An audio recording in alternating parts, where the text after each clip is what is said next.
일본 총리실의 균열이 시작되었습니다. 독도 침탈을 위한 작전이 마침내 실행 단계에 들어간 그 순간, 계획의 핵심 실무자였던 총리실 참모에게 상상도 못한 비극이 닥칩니다.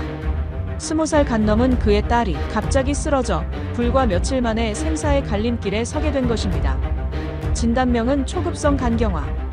일본 왕립병원조차 우리가 할 수 있는 건 없다며 손을 들어버린 절망적인 상황이었죠.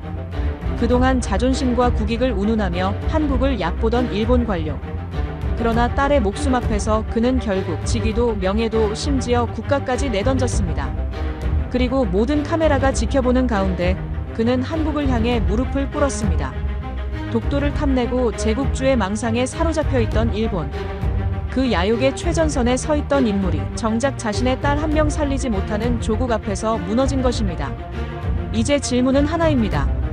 과연 한국은 이 참혹한 상황 속에서 일본을 어떻게 맞이하게 될까요? 지금부터 그 숨막히는 사연을 시작하겠습니다. 그 전에 구독과 좋아요를 눌러주시면 이 영상이 일본에 일파만파 퍼지게 됩니다. 그리고 한국 의료진을 언제나 응원하신다면 한국 의료 최고라고 댓글로 남겨주세요. 또 어디서 듣고 계신지도 알려주세요. 우리 대한국민은 하나로 연결됩니다. 그럼 사연 바로 시작합니다. 저는 아사쿠라 히데토, 52살입니다. 일본 총리실 국가전략정책국 수석 전략조정관으로 25년을 일해왔죠. 사람들은 저를 독도 문제의 설계자라고 불렀습니다. 총리가 저를 부르면 국회의원들도 긴장했고 제 서류 한 장이 한일 관계를 흔들 수 있었어요. 그런 제가 지금 이 이야기를 하는 이유는 그날 오후 3시 제 인생이 완전히 무너졌기 때문입니다. 회의실 탁자 위엔 독도 영유권 분쟁을 기정사실화할 해양주권 확장안 최종본이 놓여 있었습니다. 5년간 준비한 프로젝트였죠. 총리는 만족스러운 표정으로 고개를 끄덕이며 제 어깨를 두드렸어요. 히데토, 자네가 해냈네. 그 순간 제 휴대전화가 진동했습니다. 부인 레이코였어요. 전 무시했습니다. 회의 중엔 절대 전화를 받지 않는 게 제 원칙이었거든요. 하지만 전화는 끊이지 않았습니다. 1번, 2번, 3번. 총리의 눈빛이 차갑게 식어가는 게 느껴졌어요. 전 결국 자리에서 일어나 복도로 나갔습니다. 전화를 받는 순간 들린 건 비명이었어요.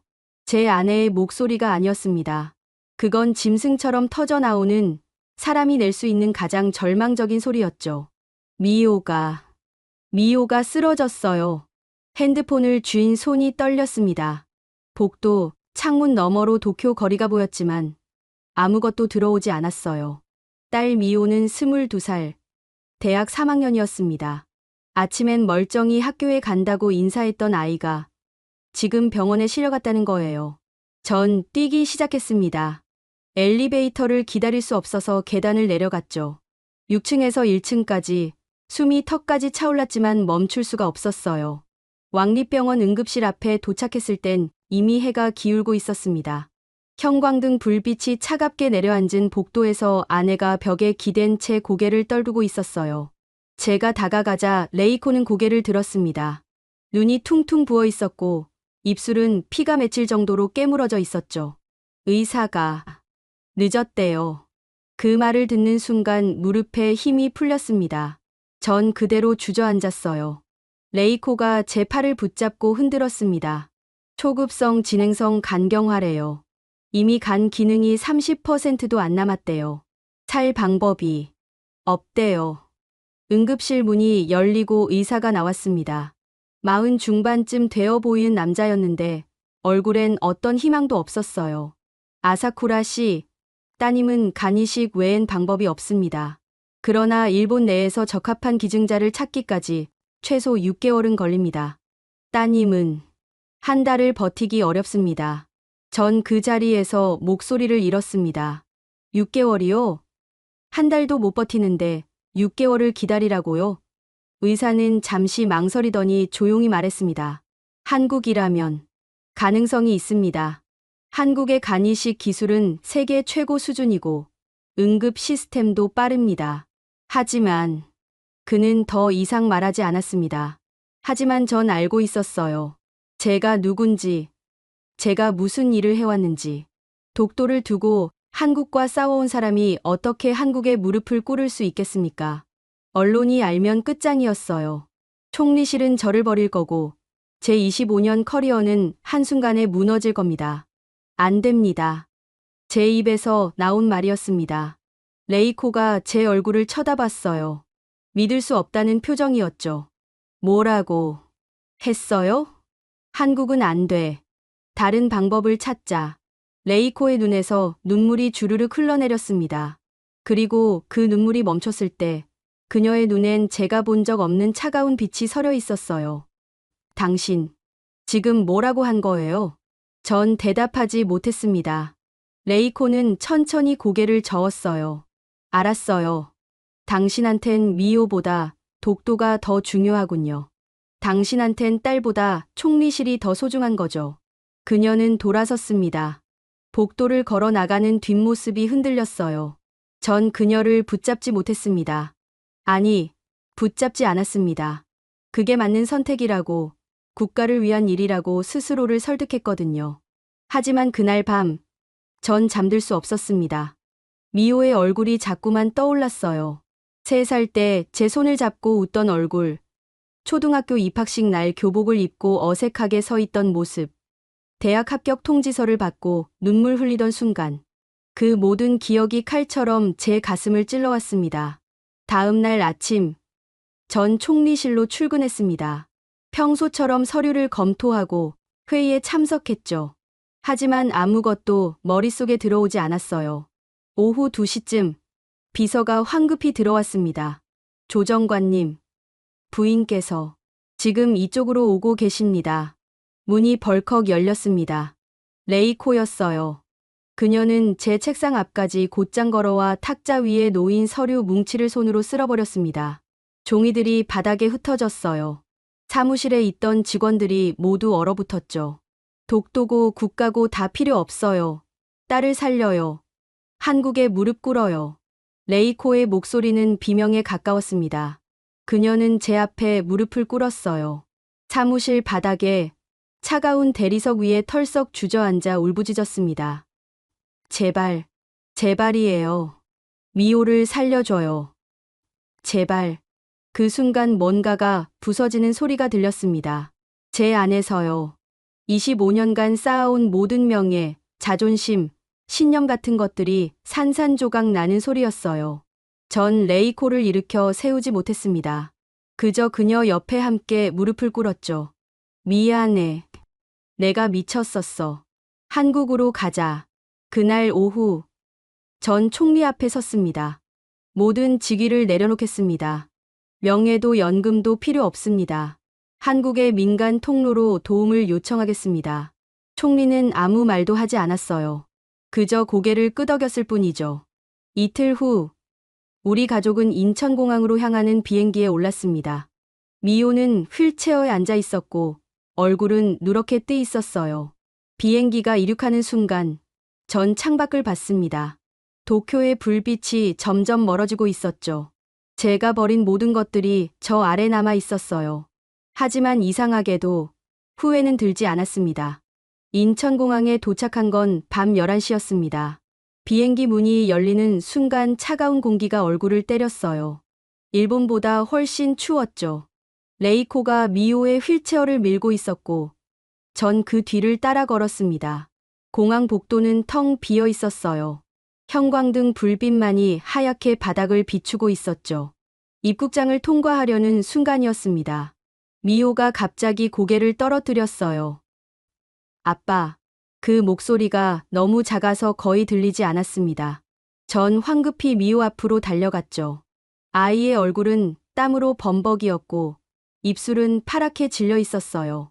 미호야, 정신 차려. 레이코가 비명을 질렀습니다. 누가 좀 도와주세요. 주변 사람들이 우르르 몰려왔어요.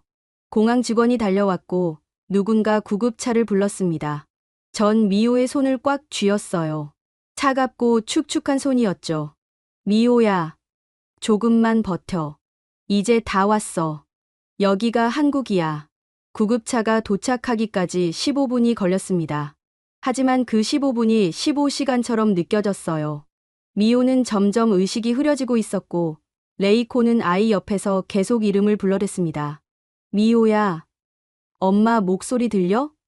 미호야. 구급차 안에서 응급구조사가 미호의 혈압을 재며 고개를 저었습니다. 혈압이 90에 50입니다. 매우 위험한 상태예요. 사이렌 소리가 귓속을 찢었어요. 차창 밖으론 서울의 야경이 빠르게 지나갔지만 전 아무것도 보이지 않았습니다. 오직 미호의 창백한 얼굴만이 눈에 들어왔죠. 병원 응급실에 도착한 건 새벽 1시였습니다. 의사들이 미호를 침대에 옮겼고 곧바로 검사가 시작됐어요. 전 복도에서 기다렸습니다. 벽에 기대 서 있었지만 다리에 힘이 없었죠. 레이코는 구석 의자에 앉아 고개를 숙이고 있었어요. 우리는 서로에게 아무 말도 하지 못했습니다. 2시간 후 의사가 나왔습니다. 40대 초반으로 보이는 남자였는데 얼굴에 피로가 가득했어요. 보호자분이시죠? 예. 아버지입니다. 의사는 차트를 보며 천천히 말했습니다. 환자분의 간 기능이 20% 이하입니다. 48시간 안에 수술 준비를 끝내야 합니다. 그렇지 않으면 그는 말을 멈췄어요. 하지만 전 알았습니다. 그렇지 않으면 미호는 죽는다는 뜻이죠. 수술이 가능합니까? 혈액형 검사부터 해야 합니다. 만약 킥이 혈액형이라면 그때 간호사가 급하게 다가왔습니다. 선생님, 환자 혈액형이 AB형 RH 음성입니다. 의사의 얼굴이 굳었어요. 전 혈액형에 대해 잘 몰랐지만 그 표정만으로도 심각하다는 걸 알 수 있었습니다. RH 음성이요? 확실합니까? 예. 2번 확인했습니다. 의사는 한숨을 쉬었습니다. 이건 매우 희귀한 혈액형입니다. 한국에서도 1000명 중 1명꼴이죠. 수혈이 매우 어렵습니다. 레이코가 벌떡 일어났어요. 그럼 어떻게 해요? 수술을 못한다는 거예요? 방법을 찾아보겠습니다. 전국 혈액원에 연락하겠습니다. 의사가 돌아서려는 순간이었습니다. 복도 저쪽에서 목소리가 들렸어요. 실례하겠습니다. 3명의 남자가 걸어오고 있었죠. 정장을 입은 사람들이었는데 분위기가 심상치 않았어요. 제일 앞에 선 남자가 명함을 꺼내 보였습니다. 일본 대사관 영사부 다나카입니다. 아사쿠라 히데토시, 맞으십니까? 가슴이 철렁했습니다. 그렇습니다만 총리실에서 연락이 왔습니다. 귀국 명령이 내려졌습니다. 레이코가 그들 앞을 가로막았어요. 지금 무슨 소리예요? 우리 딸이 죽어가고 있다고요. 그건 저희도 유감입니다. 하지만 아사쿠라 씨는 국가 기밀을 다루는 고위 공무원입니다. 비공식적으로 한국에 체류하는 것 자체가 문제가 됩니다. 전 주먹을 꽉 쥐었습니다. 저는 이미 모든 직위를 내려놓았습니다. 그것과 별개입니다. 총리실 비밀 유지 의무가 있습니다. 즉시 귀국하셔야 합니다. 그때 의사가 끼어들었어요. 여기는 병원입니다. 환자의 생명이 우선입니다. 다나카는 의사를 쳐다봤습니다. 의사 선생님, 이건 외교 문제입니다.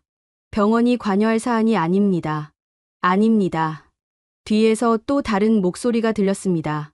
병원 복도 끝에서 한 남자가 걸어오고 있었어요. 50대 중반쯤 되어 보이는 사람이었는데 흰 가운을 입고 있었죠. 저는 이 병원 응급의료센터 부장 박형수입니다. 박형수 씨가 다나카 앞에 섰습니다. 여기는 대한민국입니다. 이 병원에 들어온 환자는 국적과 상관없이 우리가 지킵니다. 박 부장님, 이건 당신이 개입할. 나가세요. 박형수 씨의 목소리는 차갑고 단호했습니다. 지금 당장 이 병원에서 나가시지 않으면 경찰을 부르겠습니다. 환자의 치료를 방해하는 행위는 명백한 범죄입니다. 다나카의 얼굴이 붉어졌어요. 하지만 그는 더 이상 아무 말도 하지 않았습니다. 세 사람은 돌아서서 복도를 걸어 나갔죠. 그들의 발소리가 점점 멀어졌어요. 박형수 씨가 저를 돌아봤습니다. 걱정하지 마세요. 따님을 반드시 살리겠습니다. 그 말을 듣는 순간 무언가가 목구멍을 막아왔습니다. 전 고개를 숙였어요. 감사합니다. 감사는 나중에 하세요. 지금은 혈액 확보가 급선무입니다. 박형수 씨는 간호사에게 지시했습니다. 전국 혈액원에 긴급 요청 넣어요. AB형 RH 음성 보유자 찾아야 합니다. 그날 밤은 지옥이었습니다. 시간은 천천히 흘러갔고 미호의 상태는 점점 나빠졌어요. 새벽 4시쯤 간호사가 달려왔습니다. 선생님, 환자 의식이 더 떨어지고 있습니다. 전 미호가 누운 병실로 뛰어갔습니다. 아이는 침대에 누워 있었고 얼굴은 밀랍처럼 창백했어요. 전 미호의 손을 잡았습니다. 미호야, 아빠야. 아빠 목소리 들려? 미호는 눈을 뜨지 못했습니다. 다만 입술이 미세하게 떨렸을 뿐이죠.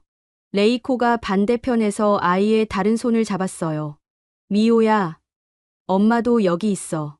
우리 딸, 조금만 버텨줘. 박형수 씨가 병실로 들어왔습니다. 보호자분들, 잠깐 밖으로 나가주시겠습니까? 응급 조치를 해야 합니다. 전 미호의 손을 놓을 수가 없었어요. 하지만 레이코가 제 팔을 잡아당겼습니다. 우리는 병실 밖으로 나왔죠. 문이 닫히는 순간 레이코가 주저앉았어요. 안 돼. 우리 딸, 안 돼. 전 레이코를 안아줬습니다. 아니, 안아줄 힘도 없었어요. 그저 함께 바닥에 주저앉아 있었을 뿐이죠. 복도 형광등이 우리를 내려다보고 있었어요. 얼마나 시간이 흘렀을까요? 병실 문이 열렸습니다. 박형수 씨가 나왔어요. 일단 안정시켰습니다. 하지만 시간이 많지 않습니다. 혈액 확보가 안 되면 그는 말을 끝내지 않았습니다. 하지만 우리는 알고 있었어요. 미호에게 남은 시간이 얼마 없다는 걸. 새벽 5시, 하늘이 조금씩 밝아오고 있었습니다. 병원 창문 너머로 서울의 아침이 보였어요. 하지만 그 빛은 우리에게 닿지 않았습니다. 우리는 여전히 어둠 속에 있었죠. 새벽 6시, 병원 복도에 사람들이 하나둘 나타나기 시작했습니다. 출근하는 의사들, 교대 시간을 맞은 간호사들, 면회를 오는 보호자들. 하지만 저희에겐 그 어떤 것도 의미가 없었어요. 오직 미호만이 전부였죠. 박형수 씨가 다시 나타난 건 아침 7시였습니다. 그의 얼굴엔 밤새 잠을 못 잔 흔적이 역력했어요. 보호자분들, 잠깐 이야기 좀 하시죠. 우리는 상담실로 따라갔습니다. 작은 방이었는데 탁자와 의자 몇 개가 전부였어요. 박형수 씨가 의자에 앉으며 말했습니다. 전국 혈액원에 연락을 다 돌렸습니다. 하지만 그는 잠시 말을 멈췄어요. 레이코가 떨리는 목소리로 물었습니다. 하지만 뭡니까? AB형 RH 음성 보유자가 거의 없습니다. 한국 전체에서 등록된 사람이 6명뿐입니다.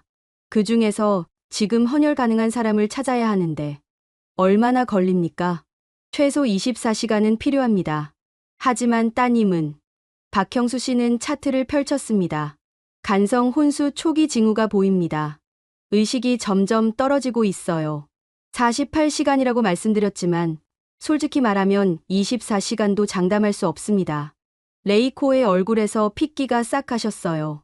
전 입술을 깨물었습니다. 그럼 방법이 없다는 겁니까?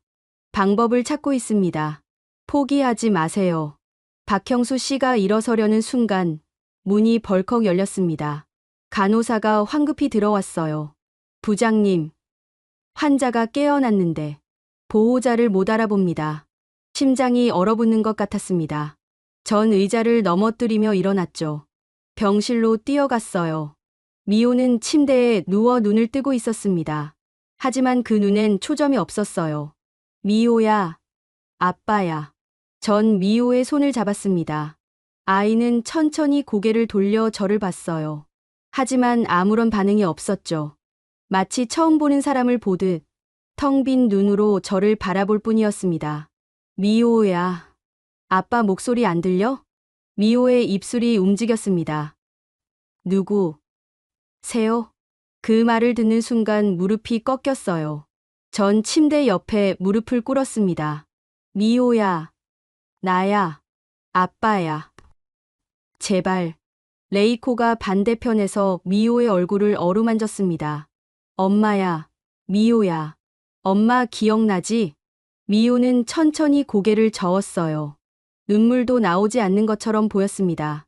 그저 멍하니 천장을 바라볼 뿐이었죠. 박형수 씨가 청진기를 들고 다가왔어요. 간성 혼수가 진행되고 있습니다. 뇌에 독소가 쌓이면서 인지 기능이 떨어지는 겁니다. 그럼 기억이 안 돌아올 수도 있습니까? 지금은 그게 문제가 아닙니다. 수술하지 못하면 따님은 박형수 씨는 말을 끝내지 않았습니다. 하지만 우리는 알았어요. 미호가 죽는다는 뜻이죠. 전 미호의 손을 꽉 쥐었습니다. 차갑고 축축한 손이었어요. 미호야, 미안해. 아빠가 늦었어. 아빠가 바보같이 자존심 부리는 바람에. 미안해. 눈물이 쏟아졌습니다. 제가 울고 있다는 게 믿기지 않았어요.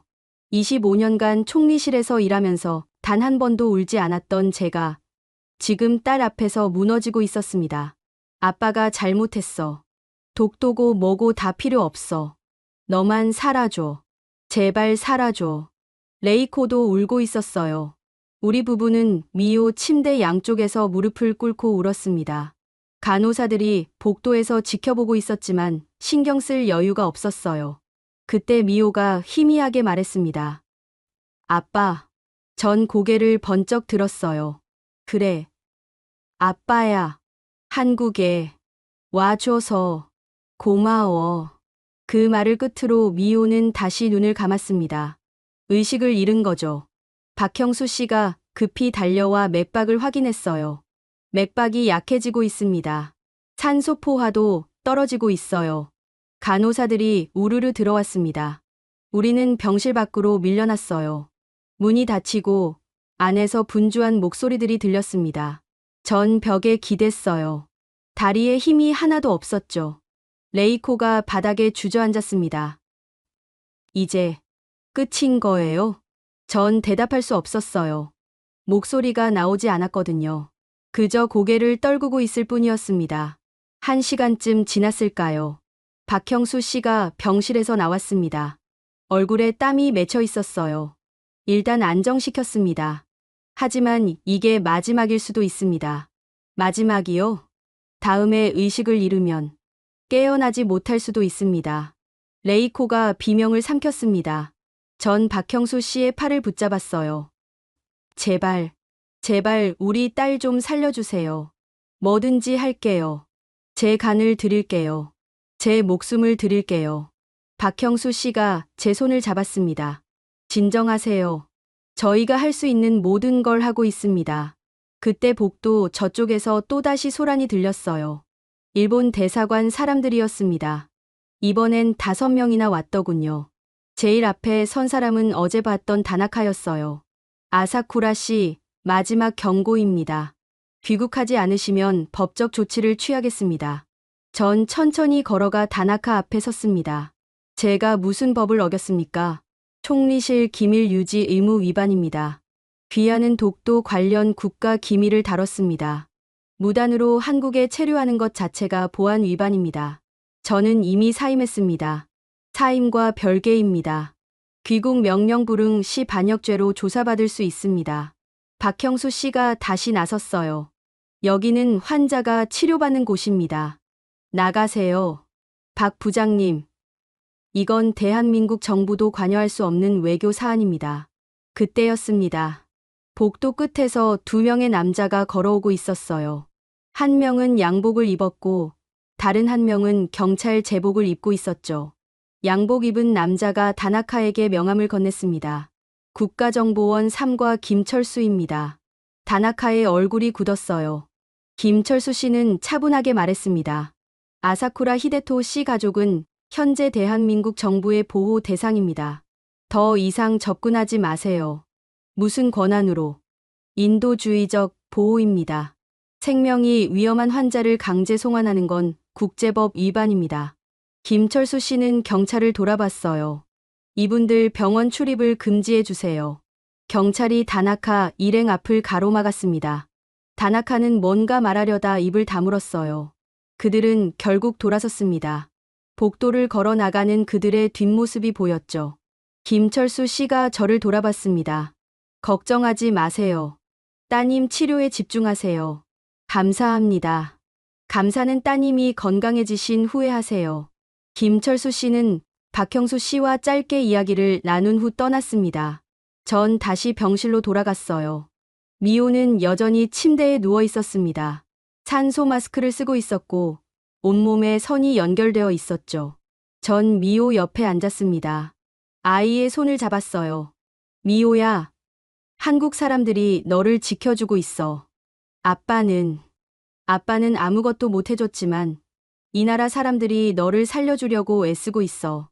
레이코가 반대편에 앉았습니다. 우리는 말없이 미호를 바라봤어요. 창밖으로 해가 떠오르고 있었습니다. 서울의 아침이었죠. 하지만 우리에겐 여전히 밤이었습니다. 오전 10시 박형수 씨가 병실로 들어왔습니다. 그의 손엔 차트가 들려 있었고 얼굴엔 묘한 표정이 어려 있었어요. 희망인지 걱정인지 알 수 없는 표정이었죠. 보호자분들, 좋은 소식이 있습니다. 레이코가 벌떡 일어났어요. 혈액을 찾으셨어요? 전국에서 4명이 자발적으로 헌혈 신청을 했습니다. AB형 RH 음성 보유자들이에요. 전 숨이 막히는 것 같았습니다. 정말입니까? 부산에서 한 분, 대구에서 한 분, 광주에서 한 분, 그리고 서울에서 한 분입니다. 모두 뉴스를 보고 연락해 오셨어요. 뉴스요? 박형수 씨가 휴대전화를 꺼내 보여줬습니다. 화면엔 기사가 떠 있었어요. 일본인 소녀 살리기 위한 희귀 혈액 찾습니다. 제목이 크게 박혀 있었죠. 기사 내용을 읽는데 눈물이 흘러내렸습니다. 병원에서 이렇게까지 해주셨습니까? 환자를 살리는 게 우리 일입니다. 박형수 씨는 다시 차트를 봤어요. 하지만 문제가 하나 있습니다. 4분의 헌혈량을 합쳐도 수술에 필요한 양보다 조금 부족합니다. 얼마나 부족합니까? 약 200cc 정도입니다. 레이코가 물었습니다. 그럼 수술을 못하는 겁니까? 아닙니다. 일단 헌혈받은 피로 수술을 시작하고 부족한 부분은 수술 중에 추가로 확보하겠습니다. 위험하긴 하지만 다른 방법이 없습니다. 전 박형수 씨의 손을 잡았어요. 감사합니다. 정말 감사합니다. 감사는 수술 성공한 후에 하세요. 지금부터 준비 들어갑니다. 박형수 씨가 나간 후 전 창밖을 봤습니다. 서울 거리가 보였어요. 저 도시 어딘가에 미호를 위해 피를 나눠주려는 사람들이 있다는 게 믿기지 않았습니다. 일본인인 우리를, 그것도 독도 문제로 한국과 싸워온 저를 아는데도 말이죠. 오후 2시 첫 번째 헌혈자가 도착했습니다. 서울에 사는 30대 남자였어요. 그는 헌혈실로 들어가기 전 우리를 봤습니다. 그리고 고개를 숙여 인사했죠. 따님 꼭 나으실 겁니다. 전 그에게 달려가 허리를 깊이 숙였습니다.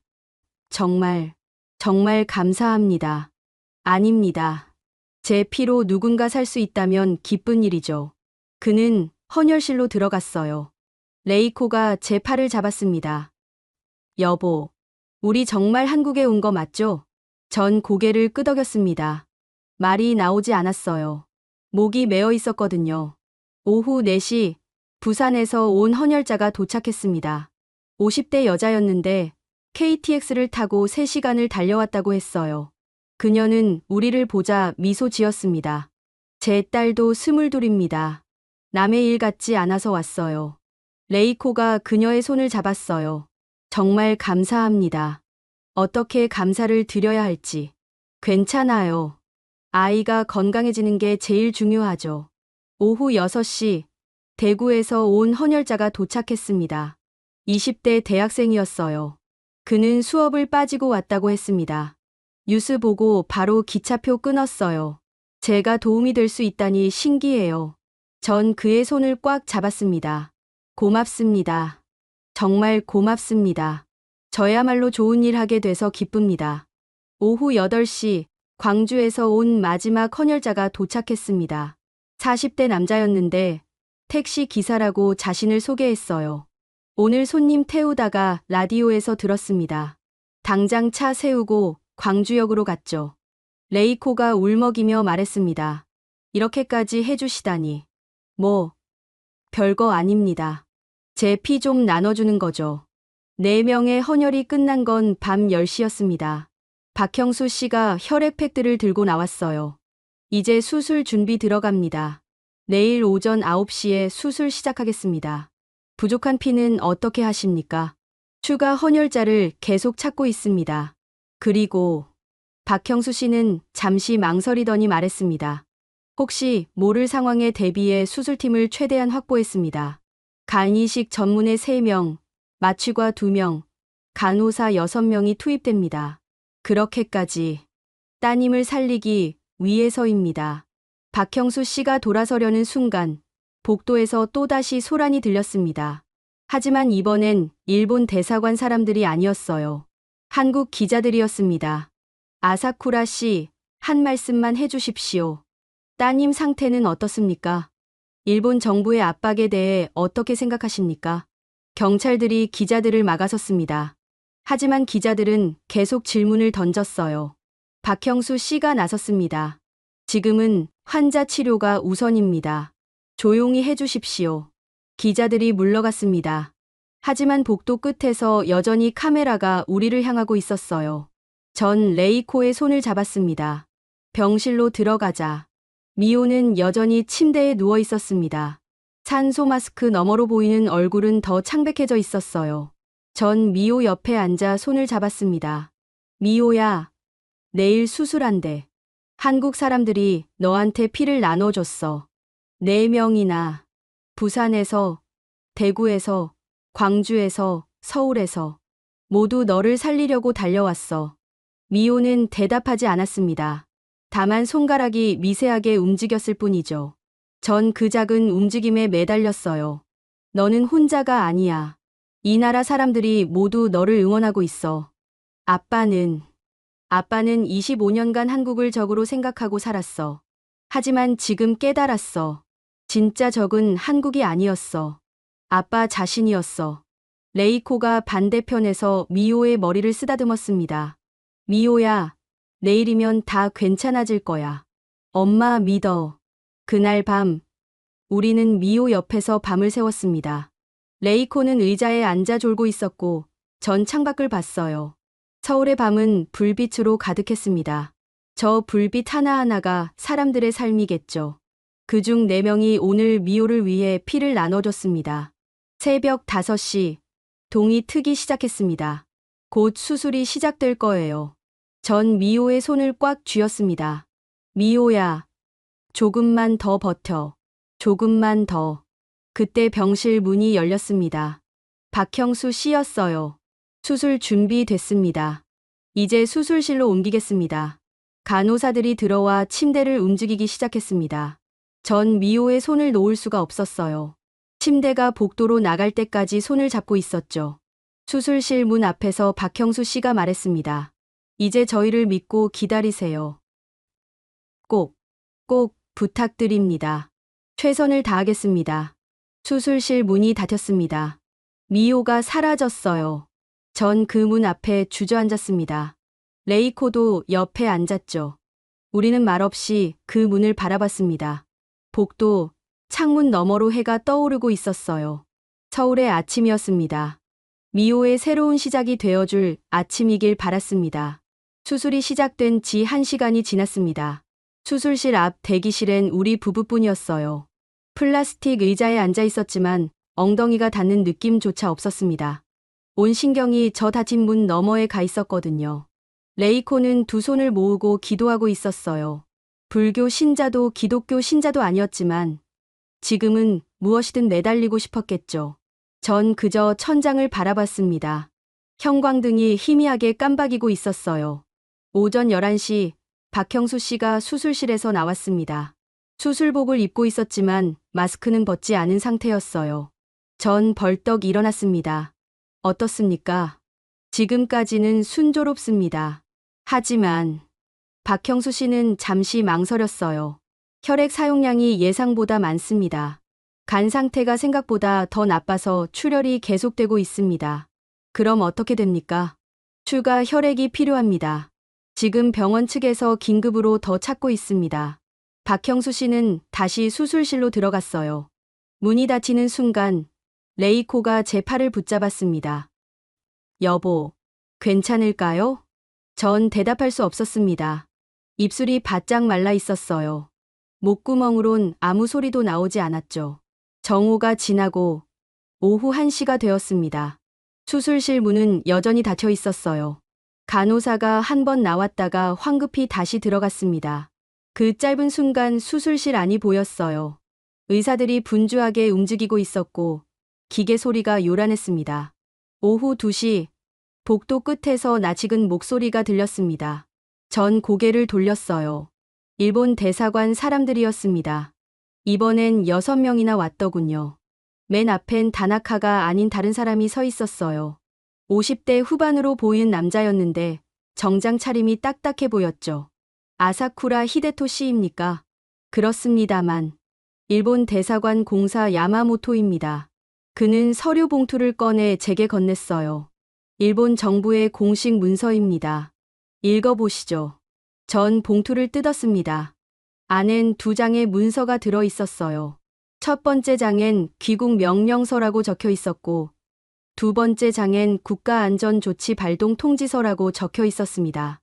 이게 무슨, 귀하는 국가 기밀을 다룬 고위 공무원입니다. 무단으로 적대국에 체류하는 것은 국가안보를 위협하는 행위로 간주됩니다. 레이코가 벌떡 일어나 야마모토 앞을 가로막았어요. 지금 우리 딸이 수술 중입니다. 나중에 오세요. 부인. 이건 개인 사정과 무관한 국가안보 문제입니다. 야마모토는 다시 저를 봤어요. 귀국 명령 불응 시 귀하는 반역죄로 조사받게 됩니다. 연금은 몰수되고 재산은 동결됩니다. 그리고 그는 잠시 말을 멈췄습니다. 귀하의 가족도 조사 대상이 될 수 있습니다. 심장이 얼어붙었어요. 가족이요? 부인과 따님 모두요. 국가 기밀 유출 공모 혐의로 말입니다. 레이코가 비명을 질렀습니다. 말도 안 돼. 우린 아무것도 모르는데. 그건 조사를 통해 밝혀질 일입니다. 전 주먹을 꽉 쥐었습니다. 손톱이 손바닥을 파고들었어요. 당신들, 지금 죽어가는 아이를 가지고 협박하는 겁니까? 협박이 아닙니다. 법적 절차입니다. 그때 수술실 문이 벌컥 열렸습니다. 박형수 씨가 뛰어나왔어요. 마스크를 벗은 얼굴엔 땀이 흥건했습니다. 보호자분, 지금 대량 출혈이 발생했습니다. 세상이 멈춘 것 같았습니다. 박형수 씨의 목소리가 아득하게 들렸어요. 혈액이 부족합니다. 추가로 400cc가 필요한데 확보가 안 되고 있습니다. 이대로 가면 어떻게 됩니까? 박형수 씨는 대답하지 않았습니다. 하지만 그의 눈빛이 모든 걸 말해주고 있었어요. 미호가 죽을 수도 있다는 것을. 레이코가 박형수 씨에게 매달렸습니다. 제발 우리 딸 좀 살려주세요. 최선을 다하고 있습니다. 하지만 혈액이. 바로 그때였습니다. 복도 저쪽에서 여러 명이 달려오고 있었어요. 경찰 2명과 국정원 직원으로 보이는 사람들이었습니다. 맨 앞에 김철수 씨가 있었죠. 무슨 일입니까? 야마모토가 김철수 씨를 봤어요. 국정원이시군요. 하지만 이건 일본 국민에 대한 일본 정부의 정당하지 않습니다. 김철수 씨는 단호하게 말했어요. 생명이 위험한 환자를 협박하는 건 어떤 명분으로도 정당화될 수 없습니다. 지금 당장 나가세요. 우리는 나가세요. 안 그러면 강제로 내보내겠습니다. 경찰들이 야마모토 일행을 둘러쌌습니다. 야마모토는 제게 마지막으로 말했어요. 아사쿠라 씨, 마지막 기회입니다. 지금 귀국하시면 나가. 제 입에서 나온 소리였습니다. 목청이 찢어지는 것 같았어요. 당장 나가란 말이야. 내 딸이 죽어가고 있어. 독도고 일본이고 다 필요 없어. 나가. 야마모토는 입술을 굳게 다물었습니다. 그리고 천천히 돌아섰어요. 일행들과 함께 복도를 걸어 나갔죠. 김철수 씨가 박형수 씨에게 물었습니다. 혈액이 필요하다고 하셨죠? 예. AB형 RH 음성 400cc가 급히 필요합니다. 김철수 씨는 휴대전화를 꺼냈어요. 지금 바로 전국에 긴급 요청 넣겠습니다. 국정원 채널로 돌리면 빠를 겁니다. 감사합니다. 김철수 씨는 전화를 걸기 시작했습니다. 박형수 씨는 다시 수술실로 뛰어들어갔어요. 문이 닫혔습니다. 전 그 자리에 주저앉았습니다. 다리에 힘이 하나도 없었어요. 레이코가 제 옆에 무릎을 꿇었습니다. 우리는 서로를 안았어요.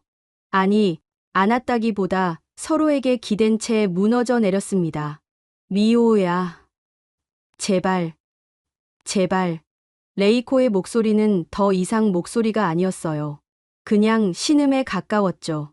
전 아무 말도 할 수 없었습니다. 입을 열면 비명이 터져 나올 것 같았거든요. 30분이 지났습니다. 아니, 30분인지 3시간인지 알 수 없었어요. 시간이 의미를 잃어버렸습니다. 오직 수술실 문만이 세상의 전부였죠. 오후 3시, 김철수 씨가 다가왔습니다. 혈액 확보했습니다. 대전에서 2명, 인천에서 1명이 지금 이쪽으로 오고 있습니다. 30분 안에 도착합니다. 전 고개를 들었어요.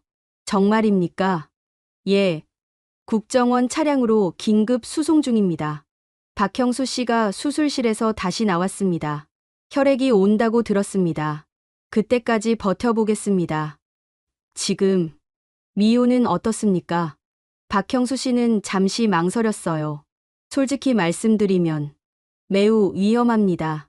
하지만 포기하지 않겠습니다. 그는 다시 들어갔습니다. 전 시계를 봤어요. 30분. 미호는 30분을 버텨야 했습니다. 아니, 우리 모두가 버텨야 했죠. 레이코가 제 손을 잡았습니다. 그 손은 얼음장처럼 차가웠어요. 전 그 손을 꽉 쥐었습니다. 우리는 말없이 수술실 문을 바라봤어요. 30분이 영원처럼 느껴졌습니다. 오후 3시 20분, 복도 끝에서 급한 발소리가 들렸습니다. 국정원 직원 2명이 아이스박스를 들고 달려오고 있었어요. 뒤따라 3명의 사람들이 함께 왔습니다. 헌혈자들이었죠. 박형수 씨가 수술실에서 나와 아이스박스를 받았습니다. 감사합니다. 바로 투입하겠습니다. 대전에서 온 헌혈자는 40대 여자였어요. 그녀는 숨을 헐떡이며 말했습니다. 제때 도착했나요? 예. 덕분에 수술 계속할 수 있습니다. 인천에서 온 헌혈자는 60대 남자였습니다. 그는 우리를 보더니 고개를 숙였어요. 따님 꼭 살아나실 겁니다. 전 그들에게 달려가 바닥에 무릎을 꿇었습니다. 이마가 차가운 바닥에 닿았어요. 감사합니다. 정말, 정말 감사합니다. 레이코도 무릎을 꿇었습니다. 우리 부부는 복도 한가운데서 낯선 사람들에게 머리를 조아렸어요. 그들은 당황한 표情으로 우리를 일으켜 세웠습니다. 일어나세요. 당연한 일 한 겁니다. 박형수 씨가 혈액팩을 들고 수술실로 들어갔어요. 문이 닫히기 전, 아니 잠깐 보였습니다. 의사들이 미호를 둘러싸고 있었고 온통 붉은색이었어요. 피였습니다. 미호의 피였죠. 문이 닫혔습니다. 전 다시 의자에 앉았어요. 아니, 주저앉았습니다. 헌혈자들은 복도 의자에 앉아 우리와 함께 기다렸어요. 아무도 떠나지 않았습니다. 오후 4시 수술실 안에서 기계 경보음이 울렸습니다. 날카롭고 요란한 소리였어요. 전 벌떡 일어났습니다. 레이코가 비명을 삼켰죠. 저게 무슨 소리예요? 간호사가 황급히 수술실로 뛰어들어갔습니다. 복도가 조용해졌어요. 아무도 말하지 않았습니다. 숨소리조차 들리지 않았죠. 5분이 지났습니다. 경보음이 멈췄어요.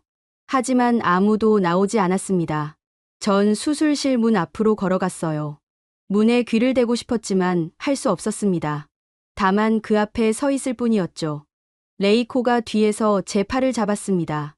그녀는 떨고 있었어요. 온몸이 나무집처럼 흔들리고 있었습니다. 오후 5시, 박형수 씨가 나왔습니다. 마스크를 벗은 얼굴은 땀과 피로 범벅이었어요. 눈은 충혈되어 있었고 입술은 바짝 말라 있었죠. 위기는 넘겼습니다. 그 말을 듣는 순간 무릎이 풀렸습니다. 레이코가 저를 붙잡아주지 않았다면 바닥에 쓰러졌을 거예요. 하지만 아직 끝나지 않았습니다. 앞으로 4시간은 더 걸립니다. 그동안 또 무슨 일이 생길지 모릅니다. 미호는 지금 어떻습니까? 버티고 있습니다. 따님이 강합니다. 박형수 씨는 다시 들어갔어요. 전 의자로 돌아와 앉았습니다. 4시간, 또 4시간을 기다려야 했어요. 오후 6시, 복도에 사람들이 하나둘 모이기 시작했습니다. 병원 직원들이었어요. 간호사, 의사, 심지어 청소하시는 분들까지 모두 수술실 앞에 서서 기다리고 있었습니다. 한 간호사가 우리에게 다가왔어요. 따님 수술 잘 되실 거예요. 박 부장님은 최고 실력자세요. 감사합니다. 저희도 응원하고 있어요. 오후 7시 김철수 씨가 다시 나타났습니다. 손에 비닐봉지를 들고 있었어요. 식사하셨어요? 전 고개를 저었습니다. 밥 생각은 전혀 나지 않았거든요. 드셔야 합니다. 따님 깨어나면 보호자분들이 건강해야죠. 김철수 씨는 봉지를 우리에게 건넸습니다. 안엔 김밥과 물이 들어 있었어요. 레이코가 봉지를 받아들었지만 먹지 못했습니다. 그저 무릎 위에 올려놓고 있을 뿐이었죠. 오후 8시 수술실 안에서 또다시 소란이 들렸습니다. 하지만 이번엔 경보음이 아니었어요. 사람들의 목소리였습니다. 무슨 말인지는 들리지 않았지만 긴장한 목소리들이었죠. 전 다시 문 앞으로 갔습니다. 손바닥을 문에 대고 눈을 감았어요. 미호야, 버텨. 조금만 더 버텨. 마음속으로 계속 외쳤습니다. 오후 9시 복도에 더 많은 사람들이 모였습니다. 헌혈했던 사람들도 다시 왔어요. 서울에서 온 남자, 부산에서 온 여자, 대구에서 온 대학생, 광주에서 온 택시 기사. 모두 다시 돌아온 겁니다. 어떻게 다시? 부산에서 온 여자가 말했습니다. 걱정돼서요. 그냥 집에 갈 수가 없었어요. 대구에서 온 대학생이 덧붙였습니다. 뉴스 봤어요. 일본 대사관에서 협박했다면서요? 말도 안 되죠. 광주에서 온 택시 기사가 주먹을 쥐었어요. 딸 살리려는 아버지를 협박하다니. 우리가 가만히 있을 수 없죠. 전 그들을 보며 울음을 참을 수 없었습니다. 이 사람들은 저를 모릅니다. 제가 누군지, 무슨 일을 해왔는지. 하지만 그들은 여기 있었어요. 미호를 위해, 낯선 일본인 소녀를 위해. 오후 10시, 박형수 씨가 또 나왔습니다. 이번엔 얼굴에 미소가 어려 있었어요. 미약하지만 분명한 미소였습니다. 거의 다 됐습니다. 1시간만 더 기다리세요. 레이코가 손으로 입을 막았습니다. 소리 없이 울고 있었어요. 전 그녀를 안았습니다. 우리는 복도 한가운데서 서로를 끌어안고 울었어요. 주변 사람들도 울고 있었습니다. 간호사들, 헌혈자들, 심지어 김철수 씨도 눈시울을 붉혔어요. 복도 전체가 울음으로 가득 찼습니다. 오후 11시 30분, 수술실 불이 꺼졌습니다. 문이 열렸어요. 박형수 씨가 나왔습니다. 마스크를 완전히 벗은 얼굴은 지쳐 있었지만 눈엔 빛이 있었어요. 수술 성공했습니다. 그 말을 듣는 순간 세상이 멈췄습니다. 아니, 다시 시작됐습니다. 심장이 다시 뛰기 시작했어요. 폐에 공기가 들어왔습니다. 귀에 소리가 들렸고 눈에 빛이 보였죠. 정말입니까? 예. 이식 성공했고 간 기능도 회복되고 있습니다. 이제 회복실로 옮기겠습니다. 간호사들이 침대를 밀고 나왔습니다. 미호가 누워 있었어요. 얼굴은 여전히 창백했지만 숨을 쉬고 있었습니다. 가슴이 오르락 내리락 하고 있었어요. 전 침대 옆으로 달려갔습니다. 미호의 손을 잡았어요. 따뜻했습니다. 차갑지 않았어요. 살아있는 온기였습니다. 미호야.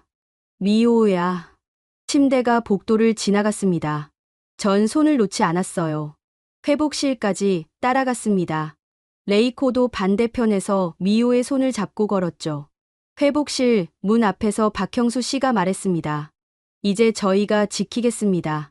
보호자분들은 좀 쉬세요. 미호 옆에 있게 해주세요. 제발.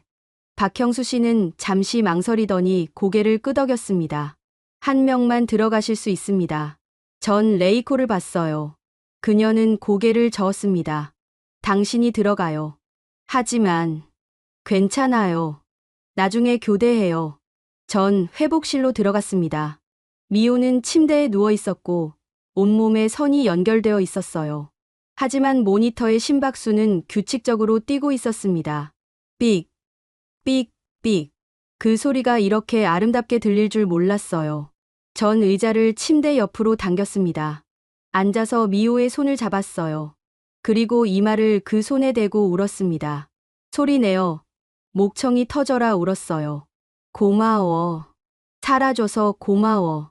밖에서 사람들의 박수 소리가 들렸습니다. 복도에 모였던 사람들이 박수를 치고 있었어요. 그 소리가 회복실까지 들려왔습니다. 미호는 아직 깨어나지 않았습니다. 하지만 숨을 쉬고 있었어요. 살아 있었습니다. 그것만으로 충분했습니다. 수술이 끝난 지 열이틀이 지났습니다.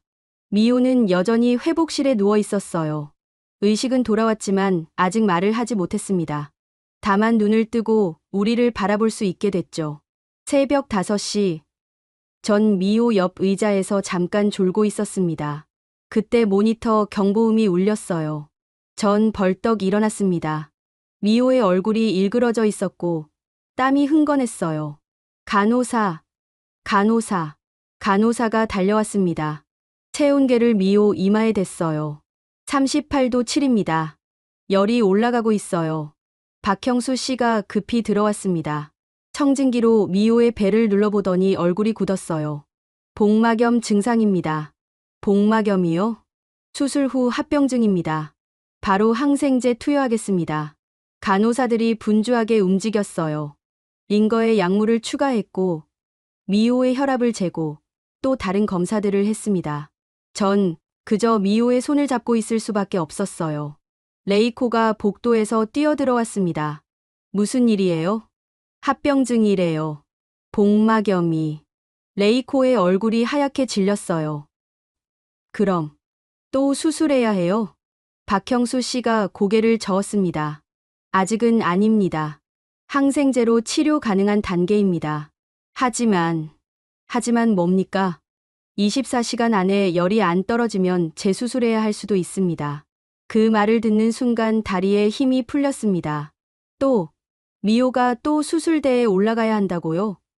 9시간의 그 지옥을 또 겪어야 한다는 겁니까? 오전 8시, 미호의 체온은 39도까지 올라갔습니다. 얼굴은 붉게 상기되어 있었고 입술은 바짝 말라 있었어요. 전 젖은 수건으로 미호의 이마를 닦아줬습니다.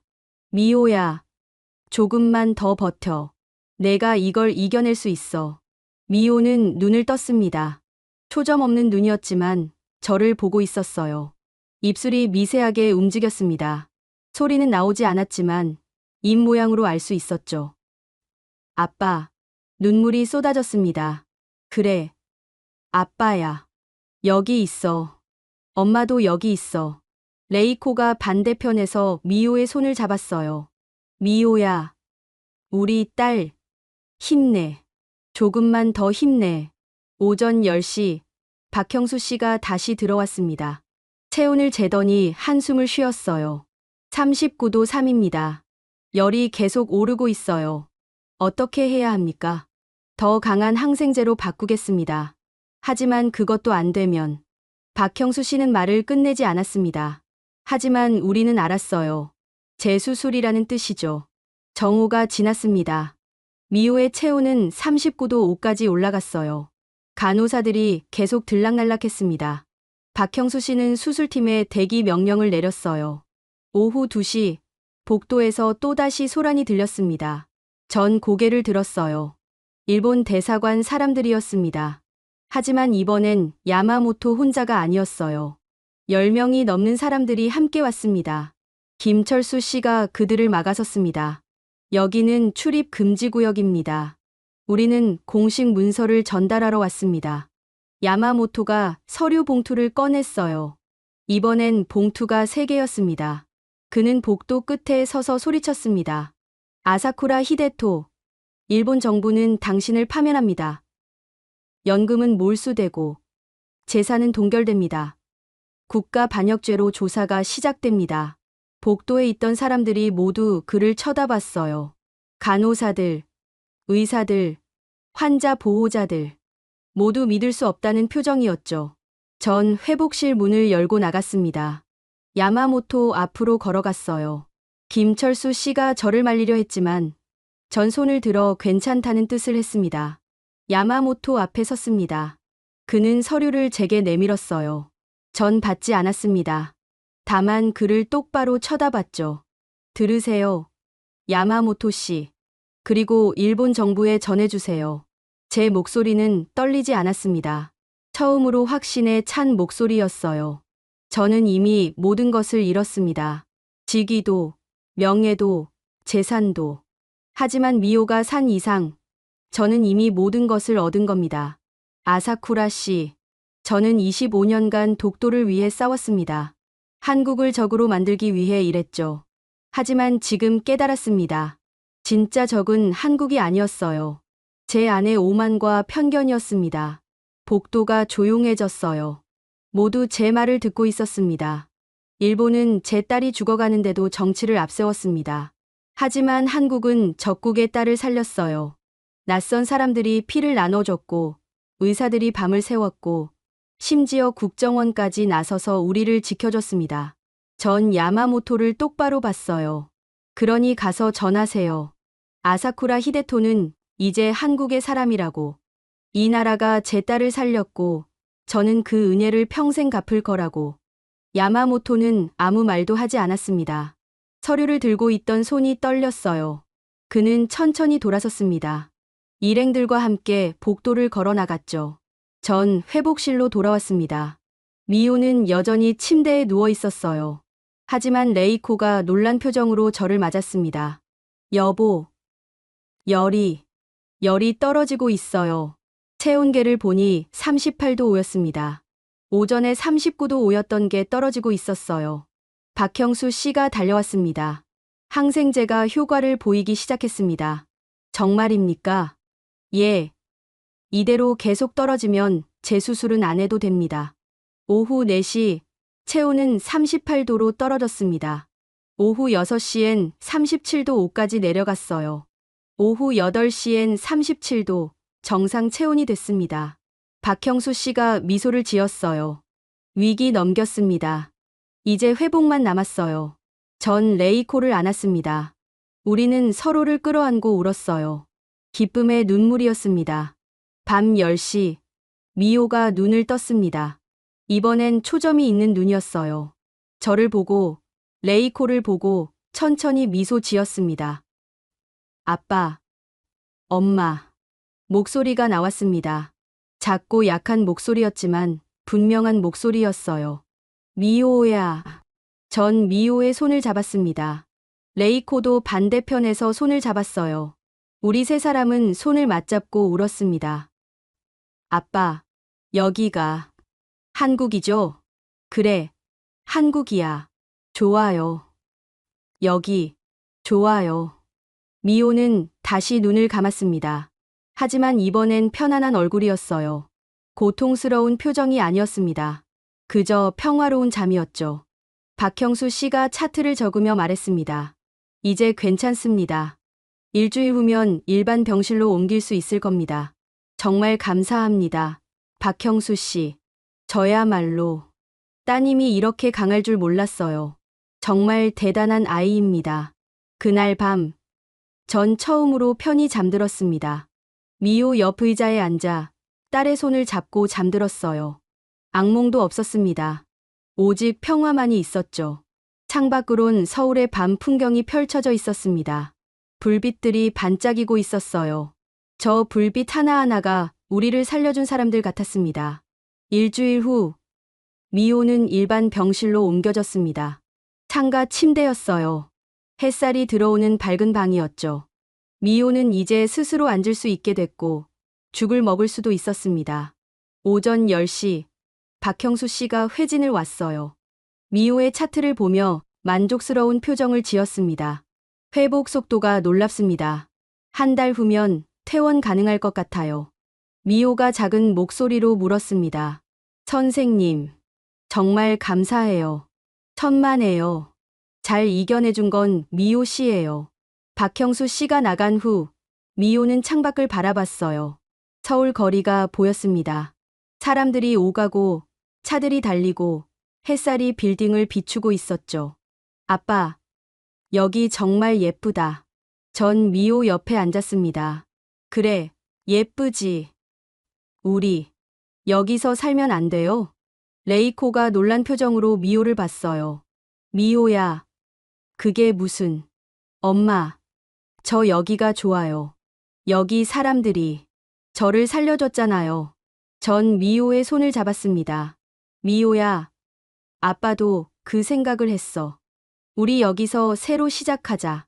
오후 2시, 병실 문이 노크됐습니다. 낯익은 얼굴들이 들어왔어요. 헌혈자들이었습니다. 서울에서 온 남자, 부산에서 온 여자, 대구에서 온 대학생, 광주에서 온 택시 기사, 그리고 대전과 인천에서 온 분들까지 모두 미호를 보러 온 겁니다. 미호 씨, 많이 좋아지셨네요. 부산에서 온 여자가 과일 바구니를 내밀었어요. 미호는 침대에서 고개를 숙여 인사했습니다. 정말, 정말 감사합니다. 저를 살려주셔서. 아이고, 그런 말 하지 마요. 우리 딸 같은데. 대구에서 온 대학생이 말했습니다. 제 피가 미호 씨한테 흐르고 있다고 생각하니까 신기해요. 우리 이제 피로 맺어진 가족인 거죠? 모두 웃었습니다. 병실이 웃음소리로 가득 찼어요. 전 그 모습을 보며 눈물을 닦았습니다. 광주에서 온 택시 기사가 제게 말했습니다. 아버님, 뉴스 봤어요. 일본에서 힘들게 하던데요. 괜찮습니다. 이미 각오했습니다. 앞으로 어떻게 하실 거예요? 전 창밖을 봤습니다. 한국에 남으려고 합니다. 여기서 새로 시작할 겁니다. 서울에서 온 남자가 고개를 끄덕였어요. 잘 생각하셨어요.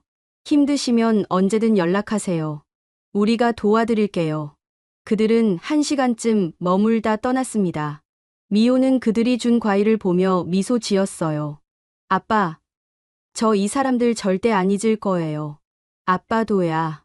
사흘 후, 김철수 씨가 병실을 찾아왔습니다. 손에 서류 봉투를 들고 있었어요. 아사쿠라 씨, 잠깐 이야기 좀 하시죠. 우리는 병실 밖 상담실로 갔습니다. 김철수 씨가 서류를 꺼내 보여줬어요. 대한민국 정부에서 특별 체류 허가를 내주기로 했습니다. 가족 모두요. 정말입니까? 예. 인도주의적 사유로 영주권 신청도 가능합니다. 원하신다면 귀화도 도와드릴 수 있어요. 전 서류를 받아들었습니다. 손이 떨렸어요. 감사합니다. 정말. 감사는요. 아사쿠라 씨가 용기 있게 선택하신 겁니다. 일주일 후 병원에서 기자회견이 열렸습니다. 제가 요청한 겁니다. 하고 싶은 말이 있었거든요. 회견장엔 한국 기자들과 일본 기자들이 가득했어요. 카메라 플래시가 터졌습니다. 전 단상에 섰습니다. 레이코와 미호도 옆에 있었어요. 마이크 앞에 섰습니다. 심장이 빠르게 뛰었지만 목소리는 떨리지 않았어요. 저는 아사쿠라 히데토입니다. 일본 총리실에서 25년간 일했고 독도 영유권 분쟁을 기획했던 사람입니다. 기자들이 웅성거렸습니다. 전 계속 말했어요. 저는 25년간 한국을 적으로 생각했습니다. 독도를 빼앗기 위해 모든 수단을 동원했죠. 하지만 제 딸이 쓰러졌을 때 일본은 정치를 앞세웠습니다. 생명보다 체면을 중요하게 여겼어요. 기자들이 카메라를 들이댔습니다. 플래시가 쉴 새 없이 터졌어요. 하지만 한국은 달랐습니다. 이 나라는 적국의 딸을 살렸어요. 낯선 사람들이 피를 나눠줬고 의사들이 밤을 새웠고 정부까지 나서서 우리를 지켜줬습니다. 목이 메었습니다. 하지만 참았어요. 끝까지 말해야 했습니다. 이 나라가 우리 가족을 살렸습니다. 일본은 앞으로 독도뿐 아니라 한국을 침략할 수 없습니다. 왜냐하면 저는 이제 한국의 증인이자 한국의 사람이기 때문입니다. 기자들이 일제히 손을 들었어요. 질문이 쏟아졌습니다. 하지만 전 마지막 말을 하고 싶었어요. 저는 일본 국적을 포기하고 한국인이 되겠습니다. 그리고 남은 인생을 이 나라에 보답하며 살겠습니다. 제 딸을 살려준 이 나라에. 미호가 제 옆으로 다가왔습니다. 아직 걷는 게 불편했지만 스스로 걸어왔어요. 마이크 앞에 섰습니다. 저는 아사쿠라 미오입니다. 22살이에요. 미오의 목소리는 떨렸지만 분명했어요. 저는 일본에서 죽을 뻔했습니다. 하지만 한국이 저를 살렸어요. 한 번도 본 적 없는 사람들이 저를 위해 피를 나눠줬고, 의사 선생님들이 밤새 수술했고, 많은 분들이 응원해 주셨어요. 미오가 눈물을 닦았습니다. 레이코가 뒤에서 딸의 어깨를 잡아줬어요. 저는 이제 한국에서 살고 싶어요. 저를 살려준 이 나라에서 제가 받은 사랑을 나누며 살고 싶어요. 여기선 우리가 살아요. 정말로요. 기자회견이 끝난 후 우리는 병실로 돌아왔습니다. 미호는 침대에 누워 창밖을 봤어요. 햇살이 얼굴을 비추고 있었습니다. 아빠, 저 하늘 정말 예쁘다. 전 창밖을 봤습니다. 파란 하늘이 펼쳐져 있었어요. 구름 한 점 없는 맑은 하늘이었죠.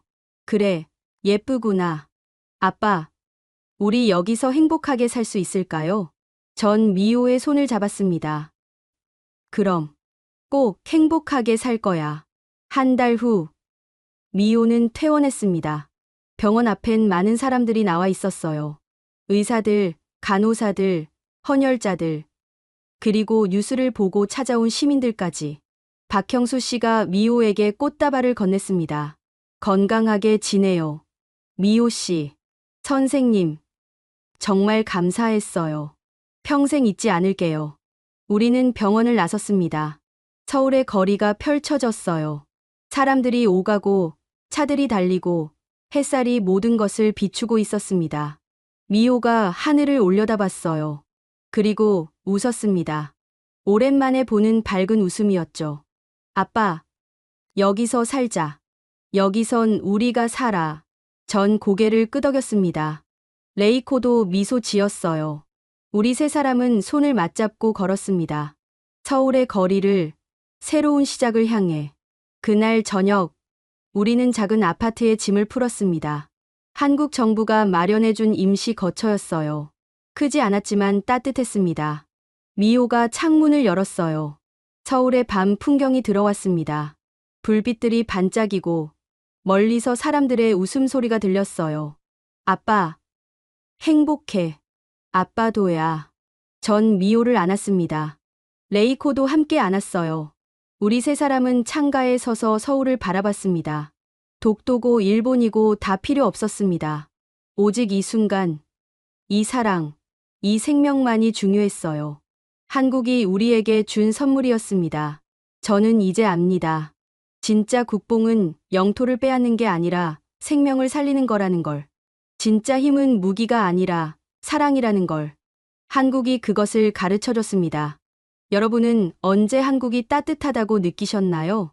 이 이야기가 마음에 닿으셨다면 구독과 좋아요 부탁드립니다. 그리고 댓글로 여러분의 이야기도 들려주세요. 감사합니다.